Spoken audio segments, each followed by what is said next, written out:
Salve galerinha linda, maravilhosa, misteriosa do YouTube, tudo bem com vocês? Comigo tudo ótimo, é claro, não poderia ser diferente, já que nós estamos aqui para aquele papo nacional e possivelmente muito assombrado. Eu sou Bruna Oliveira, sejam todos muito bem-vindos ao canal Mistérios do Tempo e logo de cara eu quero deixar aqui novamente, em meu nome e em nome do Vlad, o nosso muito obrigada a cada um de vocês que torce pelo nosso trabalho, que compartilha o nosso conteúdo, que deixa seu like, que se inscreve aqui no nosso canal, porque isso tem nos ajudado muito e nós já ultrapassamos a marca de 10.500 inscritos. Gente, muito obrigada mesmo, vocês são o máximo. Obrigado! A história de hoje vai falar a respeito de um local histórico localizado no Rio de Janeiro, propriamente na Baía de Guanabara. Nós vamos falar sobre a Fortaleza de Santa Cruz da Barra. Esse local, ele é muito antigo, tá? Ele data ali do início de 1550, mais ou menos. A data dele ainda é um pouco incerta, tá, gente? Mas é um local que já teve muitos acontecimentos importantes e muitos também trágicos e extremamente cruéis. Isso é o que dizem alguns dos guias, tá? Tem até algumas histórias que eles não falam ali abertamente, porque algumas pessoas não passaram muito bem. Então tem algumas histórias envolvendo um local onde possíveis torturas aconteciam lá, e tudo isso é descrito meio que por trás dos panos, tá? Por causa realmente da intensidade dos fatos, então pode ser que tenha alguns pontos dessa narrativa que sejam bastante sensíveis também. Eu quero que vocês, por favor, deixem aqui o seu like logo no começo do vídeo, porque isso, gente, vai impulsionar bastante o nosso trabalho. Se possível também, se tornem membros aqui do canal, porque com isso vocês vão conseguir algumas vantagens a mais e nos ajudam mais ainda. Um recadinho bem rápido também, se vocês gostam de locais antigos, tá? Principalmente castelos, assombrados e nem tão assombrados assim, sigam o nosso outro canal também aqui no YouTube, chamado Castelos do Tempo. Por lá tem alguns vídeos aqui do Mistérios, mas também tem outros vídeos que nós não divulgamos aqui. Para saber quando sai vídeo novo, não espere a notificação chegar na sua caixinha de entrada aí do YouTube, do e-mail, porque realmente muitas vezes isso não acontece. Então nos sigam pelo Facebook, @Mistérios do Tempo Oficial, porque por lá a gente sempre avisa vocês sim quando sai vídeo novo, tá bom? Agora chega de papo furado e vamos logo para essa história. Vlad, é contigo. Solta a vinheta.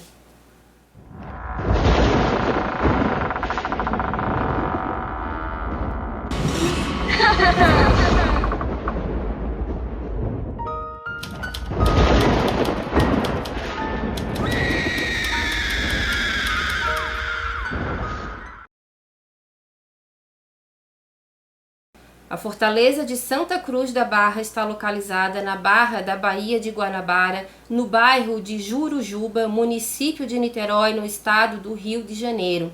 A edificação surgiu em 1555 pela ordem do comandante Nicolaus Duran de Villeneuve. Isso na época da invasão francesa. Então, a data de construção desse forte, tá, gente? Ele data a princípio de 1555, mas há alguns historiadores que acreditam que esse local possa ser ainda mais antigo. Nessa época, os franceses tentavam estabelecer por aqui, né, no Brasil, a chamada França Antártica, que seria uma base de onde a coroa francesa poderia controlar o comércio para as Índias, e o objetivo da ocupação dessa área, na verdade, era proteger a entrada da Barra da Bahia de possíveis ataques portugueses, tá? E também de piratas. Cruzando fogo com a fortaleza de São João e com o forte Tamandaré da Laje, constituiu a principal estrutura defensiva da Barra e da cidade e porto do Rio de Janeiro durante o período colonial e também do Império. Com uma estrutura muito ampla, tá, de mais ou menos 7.153 metros quadrados, essa fortaleza ela já passou por inúmeros reparos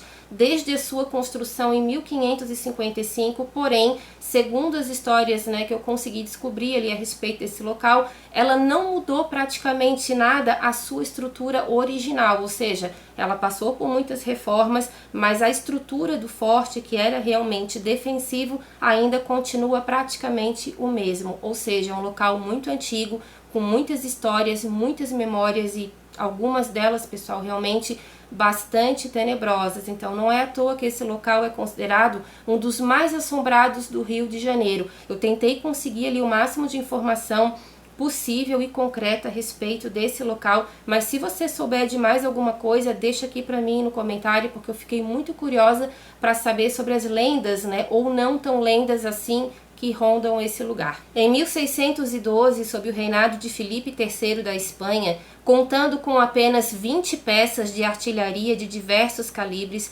ela passou então a ser denominada como Fortaleza de Santa Cruz da Barra, e foi nesse período que a capela de Santa Bárbara foi construída. Posteriormente ela foi toda reconstruída em 1912, e essa capela também guarda histórias muito misteriosas. Nas paredes dessa capela, para vocês terem uma ideia, há pelo menos 2 pessoas que foram emparedadas, porém como forma de sepultamento, ou seja, são sepulturas, né, verticais que estão lá, pelo menos de 2 mulheres, mas pelo que eu entendi da história, também existem 2 soldados que foram emparedados também, isso na forma de sepultamento, não que eles foram emparedados vivos, tá? Como muita gente acredita que todo emparedamento seja voltado para essa questão de castigo. Então não, nesse caso parece que foi uma espécie de homenagem que foi feito para essas pessoas, e no caso desses 2 soldados, eles teriam morrido, né, teriam sido assassinados em 1905 por causa de uma revolta interna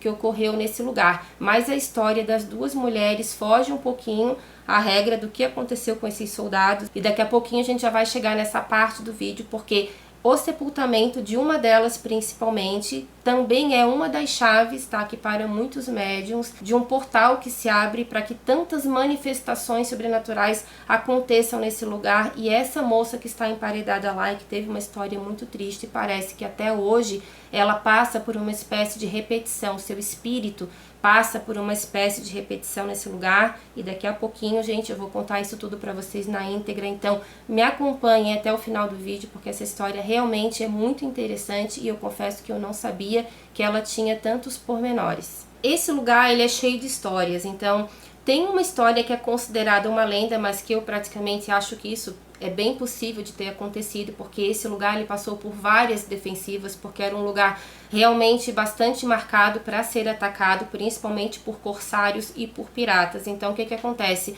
Dentro desse lugar também eram realizadas missas. Então aonde o padre ficava para conseguir rezar a missa, isso dentro da capela de Santa Bárbara, existia ali uma espécie de uma frestinha, digamos assim, uma janela.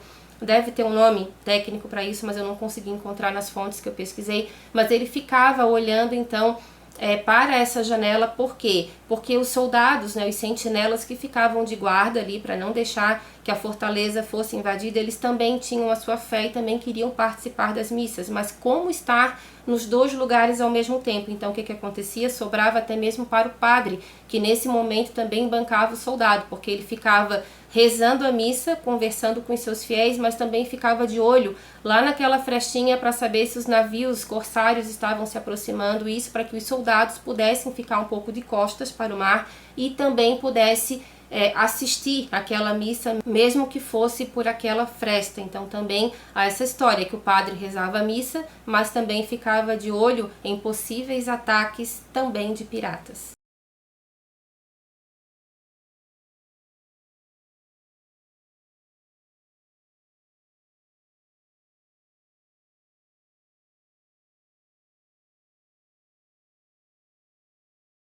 As defesas da fortaleza foram reforçadas no final do século XVII pelo governador da capitania na época, Sebastião de Castro Caldas, e com o apoio da fortaleza de São João, Santa Cruz repeliu a esquadra de 5 navios e 1.000 homens do corsário francês Jean-François Durclerc, isso em 6 de agosto de 1710. Então assim, para quem não sabe, há uma diferença entre corsário e pirata. O corsário ele tinha uma proteção e também uma autorização do seu governante para que ele pudesse agir até mesmo de forma, tá, onde ele pudesse saquear alguns navios rivais. Então ele tinha o apoio de um rei ou o apoio de um outro governante. Ele agia sobre as ordens de uma outra pessoa com uma hierarquia bem maior do que a dele. Então esse era o corsário. O pirata ele já não agia sob ordem de ninguém.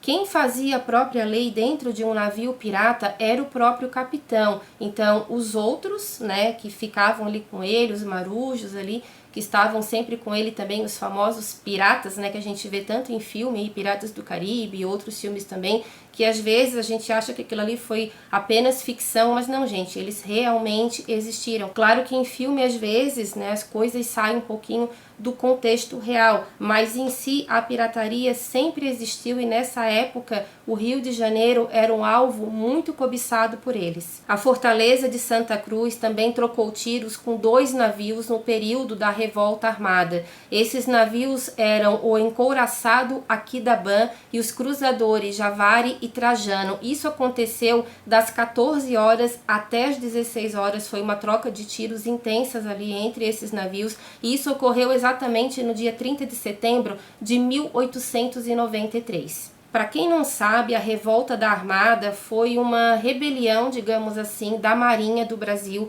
isso no ano de 1893, que não estava apoiando Floriano Peixoto. Então eles entraram nesse confronto que ficou conhecido como a Revolta Armada, mas eles acabaram perdendo em menos de um ano depois, isso no ano de 1894. A Fortaleza de Santa Cruz esteve ativa em vários momentos importantes da nossa história, impedindo invasões estrangeiras, garantindo a exportação de ouro vindo de Minas Gerais e também funcionando como prisão. E foi nessa prisão que coisas muito cruéis teriam acontecido. Presos políticos importantes também passaram por lá, mas no caso de prisioneiros que tinham muito destaque político, eles não eram colocados nas celas, tá? Que eu já vou falar para vocês, que são conhecidas como prisões do passado.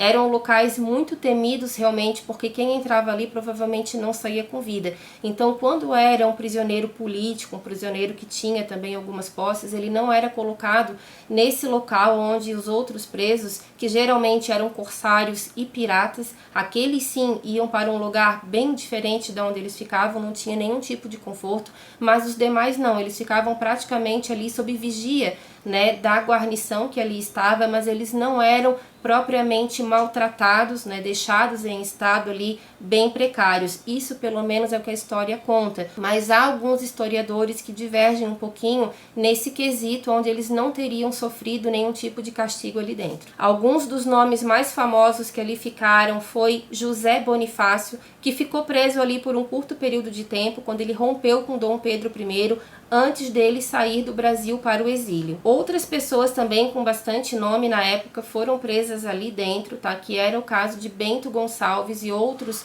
revolucionários também da Revolução Farroupilha, mas no caso do Bento Gonçalves, ele acabou fugindo no ano de 1837 e outras pessoas que acompanhavam ele também, que faziam parte da Revolução, também conseguiram escapar. Como que eles conseguiram? Até hoje é um grande mistério, porque dizem que realmente a guarda que eles faziam nessa prisão era muito intensa. Então, há algumas pessoas que acreditam que Bento Gonçalves também tenha tido algum tipo de facilitação para sair dessa prisão, mas a verdade talvez a gente nunca vai saber. Uma outra pessoa também bastante importante da história foi o escritor Euclides da Cunha. Ele também passou por lá, ficou um curto período de tempo, mas também parece que não sofreu assim nenhum maltrato lá dentro, apenas ficou ali sob guarda e depois de um certo tempo ele foi liberado.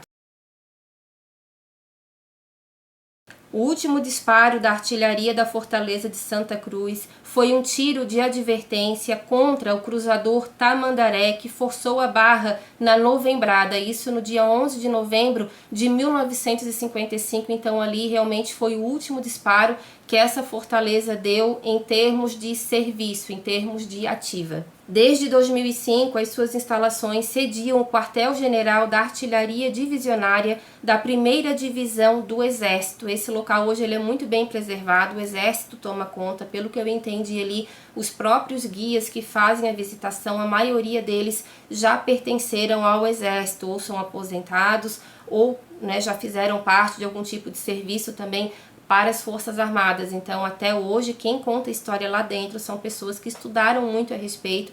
Então, tudo que eu vou contar para vocês são baseados em relatos de pessoas que estiveram lá, que pegaram as informações diretamente desses guias, que conhecem bastante a história. Então, assim, gente, agora nós vamos para a parte sobrenatural do vídeo. Eu fiz um resumão aqui para vocês, porque eu acho muito importante você conhecer o local onde você agora, né, vai falar sobre um tema que muita gente acredita, muita gente não acredita, mas respeito sempre é bom, tá? Eu sempre falo, se você não acredita, mas respeita, porque você não sabe com que tipo de forças vocês estão lidando. Então, eu sempre recomendo aqui no canal, não façam pouco caso, não brinquem com tabuleiros ou ouijas, porque isso realmente não traz nada de positivo para você. Então, eu fiz esse resumão para que vocês entendessem um pouquinho de como funcionou essa estrutura, para que ela serviu, enfim, porque faz parte da história do Brasil, independente do estado que você mora. Nós somos brasileiros, então é importante saber. Muitas coisas assim, gente, nós não aprendemos na escola. É estudando aqui esses casos para apresentar para vocês que a gente também acaba aprendendo muita coisa. Agora vamos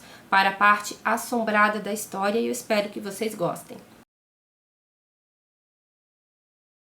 As prisões do passado ali dentro, tá? Esse é o nome que elas ganham, são as celas que existem dentro da fortaleza. Então é esse o nome que elas ganham, prisões do passado. 3 dessas celas, os prisioneiros conseguiam ser mantidos em pé. Uma delas, ele conseguia ficar sentado, não conseguia se mexer muito bem. E na última, ele conseguia ficar somente deitado. Então, há relatos que tinham prisioneiros que eles iam primeiro para as celas onde eles conseguiam ficar em pé, ficavam longos períodos ali, depois eles iam para outra onde eles conseguiam ficar apenas sentados e por último, então, eles passavam um tempo muito longo e também bastante agoniante dentro da última cela, aonde eles conseguiam ficar apenas deitados. Então, quem ficava dentro dessas celas, segundo os historiadores contam e também os guias falam histórias ali que às vezes não são nem contadas nesses passeios porque já foi contado e algumas pessoas não se sentiram bem porque entraram em detalhes de tortura, tá bom, gente? Então, tem alguns trechos da história que realmente fica um pouco mais pesado. Então, geralmente, os corsários e os piratas, quando eles eram aprisionados, eles já eram colocados diretamente nessas celas e os mais perigosos deles, tá? Geralmente, eles já eram encaminhados diretamente para aquela cela onde eles não conseguiam ficar em pé. Então era uma coisa muito agoniante, porque eles passavam longos períodos ali sem conseguir se mexer e na frente das celas também existia uma forca, ou seja, quando eles eram encaminhados para esse tipo de cela, eles eram avisados que dali eles não sairiam com vida. Ou eles morreriam dentro das celas por algum problema, ou se eles não morressem naquele período, eles eram enforcados. Então eles conseguiam ver os 2 locais de morte, tanto a cela onde eles estavam, quanto a forca que estava na frente deles. A maioria dos prisioneiros que eram colocados nessas celas não saíram com vida. Além dessas celas, também existem 2 locais que eram muito temidos e que até hoje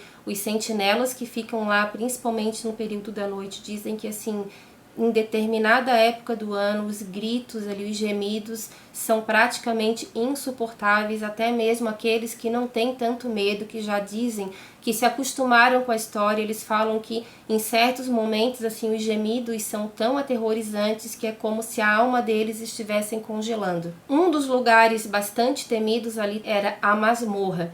A masmorra, ela era, né, na verdade ainda é uma cela escura escavada na pedra, com cerca de 6 metros de extensão e trancada por uma porta de ferro. E assim, gente, ficar ali e morrer, na verdade eu acho que morrer seria a opção menos dolorosa, porque era um local extremamente agoniante, úmido. As pessoas que entravam ali dentro, principalmente piratas e corsários, eles já passavam ali por um longo período também, tá, de agressões, então eles eram colocados ali dentro e o que acontecia ali dentro realmente talvez a gente nunca vai saber, mas há quem garanta que coisas terríveis aconteceram nesse lugar. Além da masmorra, existia um outro local que esse sim era considerado o mais aterrorizante de todos. Esse local se chamava a Cova da Onça. Ainda existe uma placa, tá, informando aonde ficava esse local, mas é aí que entra aquela história que eu mencionei para vocês, que tem alguns guias ali, que eles não contam mais alguns detalhes que aconteciam dentro dessa Cova da Onça. Agora, vocês devem estar se perguntando, né, por que tem esse nome, Cova da Onça. Isso também é uma parte bastante obscura da história, porque dizem, tá? Isso pode ser uma lenda ou não, mas eu acredito que tenha acontecido, porque a gente sabe que nos tempos mais remotos a tortura era muito utilizada em prisioneiros. Então o que acontece? Alguns prisioneiros políticos que eram colocados ali, eles não se misturavam com os piratas, né? Com os corsários, que era quem levava ali realmente os castigos piores. Mas como os gritos que aconteciam, né, que saíam de dentro dessa sala, que depois foi apelidada de Cova da Onça, esses gritos eles eram muito questionados por outros prisioneiros. Olha, o que está acontecendo?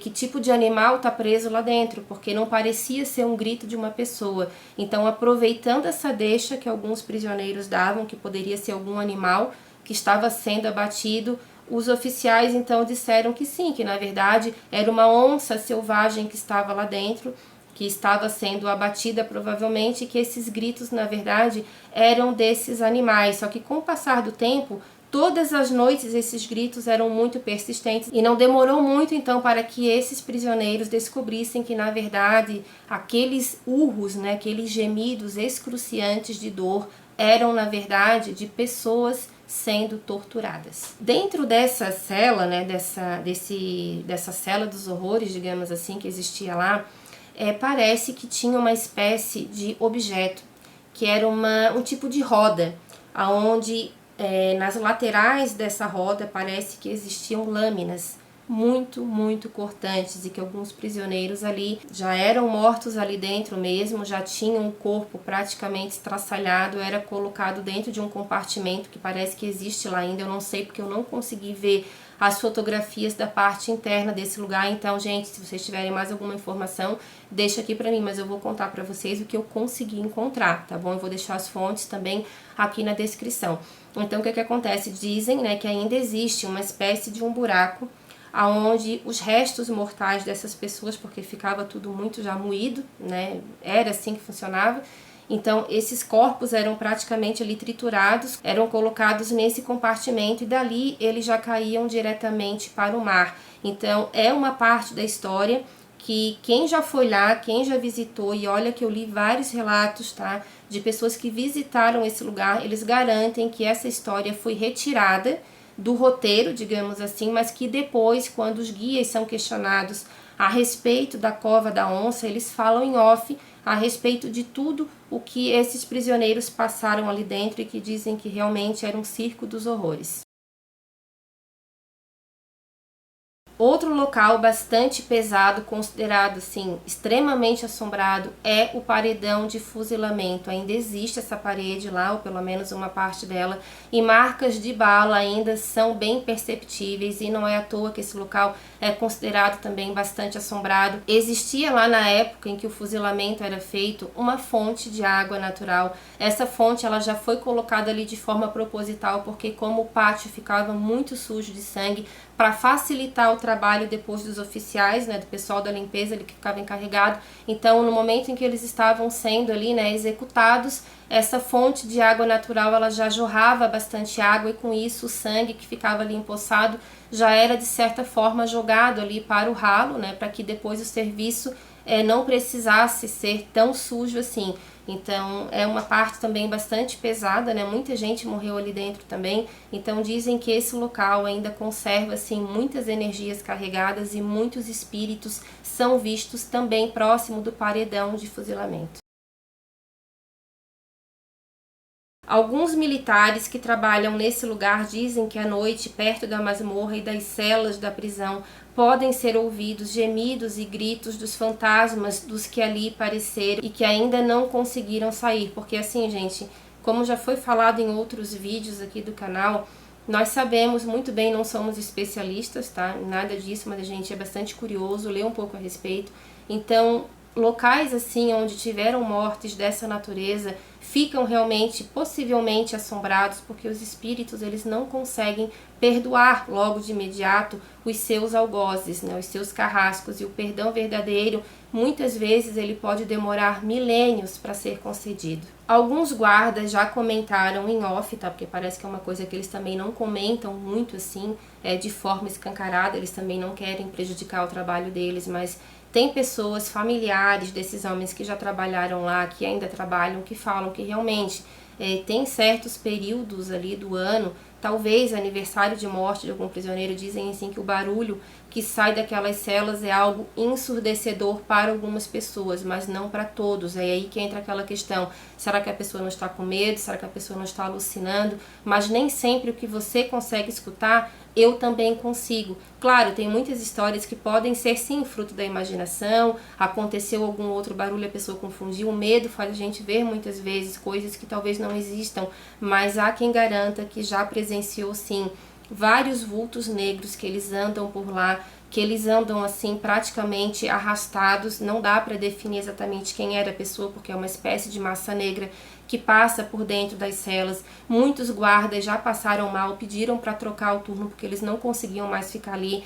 Dizem que assim os pedidos de orações, de pão, de água, dizem assim que é uma coisa assustadora e que mais de uma pessoa já teria escutado isso ao mesmo tempo. Então é um local sim que muitos oficiais já fizeram orações ali para tentar acalmar um pouquinho aquela situação e geralmente isso funciona. A masmorra também, o local onde funcionava a masmorra desse lugar, dizem que até os animais costumam ficar muito inquietos, porque assim, eu li algumas histórias de pessoas que são deficientes visuais e que foram visitar a fortaleza, então elas levaram o cão guia, tá? Que geralmente é um labrador, então eles foram lá, mas duas dessas pessoas que visitaram a fortaleza, no momento em que entraram dentro da masmorra para tirar uma fotografia, os dois cães, tá, que estavam ali não quiseram entrar. Dizem que os animais simplesmente empacaram, puxavam a coleira assim de uma forma, né, aquela guia, de uma forma com que a pessoa ali que estava sendo guiada também não entrasse. Ficaram muito inquietos, tentando puxar o seu dono para fora, assim, não teve jeito, sentaram no chão e dali não saíram, ficaram latindo para o nada, aparentemente, né, então eram pessoas que aparentemente não acreditavam em muito, né, daquelas histórias sobrenaturais, mas por causa do comportamento dos cães, que não era nada típico, segundo elas, eles fazerem aquele tipo de coisa, elas começaram a ficar realmente com uma pulga misteriosa atrás da orelha e elas acabaram saindo com uma sensação muito estranha que elas não estavam sozinhas dentro daquela masmorra. Lamentos, gritos de agonia e vozes com tom de ódio vindo das celas vazias são comumente relatadas pelos vigias que temem ficar por lá após o anoitecer. Então tem relatos ali de homens que trabalham ali dentro, mas que trocam, dão um jeito de trocar os seus horários, porque depois que anoitece sempre alguma coisa de estranha acontece naquele local. É barulho de metal vindo das celas, como se eles estivessem batendo alguma espécie de metal nas celas, pedido de socorro, quedas de temperatura muito bruscas e também aumento de temperatura, porque assim não é só o frio, né, intenso que às vezes demonstra que algo invisível aos nossos olhos está ali, mas o aumento da temperatura também em alguns ambientes que são naturalmente frios também às vezes, né, nem sempre podem simbolizar, sinalizar que tem algo ali que nós não estamos conseguindo ver naquele momento. Um caso real que marcou a história da Fortaleza de Santa Cruz foi da jovem Iracema. Segundo a história conta, ela era filha de um capitão e teria se apaixonado por um soldado. Essa história ela é considerada como lenda por muita gente, só que alguns historiadores acreditam, e pesquisadores paranormais também, que isso pode não ser tão lenda assim. Por quê? Porque realmente existe uma moça chamada Iracema, que era filha de um capitão, e ela está sepultada, né, emparedada, na parede da capela de Santa Bárbara, que fica ali dentro da fortaleza. Então, o que acontece? A história conta que essa moça ela era filha de um capitão. Ela teria se apaixonado por um soldado, mas parece que esse amor não era aprovado pelo pai dela, porque ele desejava que ela se envolvesse com um oficial de maior patente e não com um soldado de começo de carreira. Então, parece que esse homem era muito rígido com a filha, disse para ela que não ia aceitar de jeito nenhum. Algumas histórias falam também que esse rapaz teria sido afastado do serviço dele, teria sido encaminhado para um outro local e ela perdeu totalmente contato com ele. Então, muito indignada, extremamente depressiva e apaixonada por ele, vendo que não poderia ficar com seu amor e também para mostrar para o pai dela que ela não poderia viver sem aquele rapaz, ela teria então tomado uma atitude muito drástica na vida dela e sem volta. A Iracema ela teria se atirado de um penhasco e ela teria morrido porque ela caiu em cima das pedras. Então o pai dela teria ficado, né, muito nervoso, muito arrependido por tudo aquilo, mas infelizmente o leite já estava derramado, a filha dele já estava morta. E em forma de homenagem ela teria então sido sepultada na parede da capela de Santa Bárbara, mas parece que ela não está na parte de dentro da capela. Parece que essa sepultura está na lateral da parte de fora, mas os guias que fazem a visitação levam as pessoas até lá, porque é um dos pontos mais procurados também para ser visitados. E há também uma outra moça que também está na mesma situação da Iracema, seria a melhor amiga dela, uma jovem chamada Laís, mas ela morreu por motivos, né, ali por causas naturais, mas como ela também seria filha de algum oficial, ela também foi emparedada na parede da capela, e como eu comentei com vocês, também há 2 soldados que teriam sido assassinados ali dentro em 1905, mas eu não consegui encontrar a lápide, né, ali a plaquinha informando sobre a morte desses 2 soldados, mas até onde eu li, tá, de pessoas que visitaram o lugar, dizem que sim, que eles também estão enterrados lá. A filha do capitão é conhecida assim, né, Iracema é conhecida como a filha do capitão ou a noiva da fortaleza, porque algumas pessoas garantem que já viram uma repetição de cena, uma moça vestida de branco passando chorando por eles, e ela teria então se jogado do penhasco que fica ali na própria fortaleza. Há pessoas que garantem, tá, que já viram essa cena várias vezes. Ela passa correndo, ela cai do penhasco, mas alguns minutos depois ela já estaria passando novamente, repetindo aquele momento da sua morte. Muitas pessoas falam que próximo da sepultura dessa moça há uma queda de temperatura inexplicável, que eles escutam barulhos, que eles escutam choros de uma moça na fortaleza, isso altas horas da madrugada. Então os soldados mais antigos que deram algum tipo de testemunho de forma anônima, tá, gente? Então também não sei dizer para vocês qual é o nome desses soldados que falaram isso, mas muitos deles falam que isso não é lenda, que isso é verdade, e que eles já escutaram várias vezes, né, o choro de uma moça, e que geralmente é próximo da capela de Santa Bárbara, mas quando eles vão ver, não há absolutamente ninguém. Se é verdade ou se é invenção, talvez a gente nunca vai saber, mas se você sabe mais alguma coisa a respeito da história dessa noiva, né, da Iracema, deixa aqui para mim, porque eu fiquei muito curiosa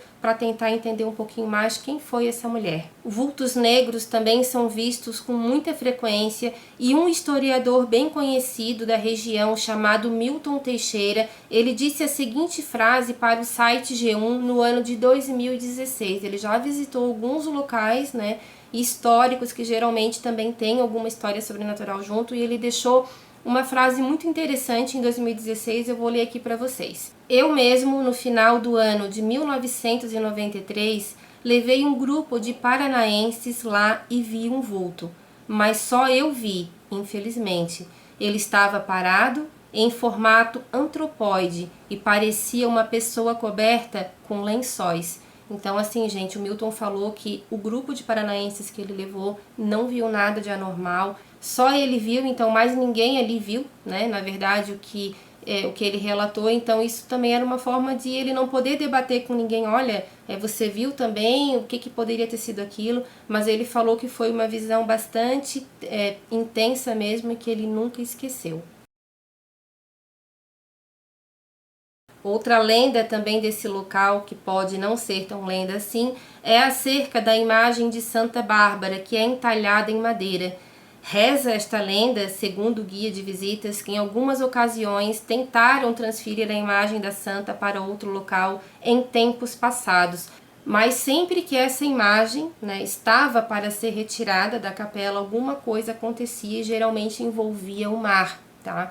Trovões, relâmpagos, assim, chuva muito intensa que praticamente surgia do nada, teriam causado bastante medo, tá, nessas pessoas que tentaram tirar as embarcações ali, ficavam balançando bastante no mar, e quando a imagem era recolocada no seu local, aquela tempestade praticamente assim do nada se dissipava. Isso em tempos mais antigos, porque depois disso também a imagem nunca mais, né, foi cogitado tirar essa imagem lá de dentro da capela. Então, como é uma história que já persiste há muito tempo, em respeito por todos esses relatos e até por causa de uma certa precaução, a imagem vai permanecer onde ela está há muitos anos.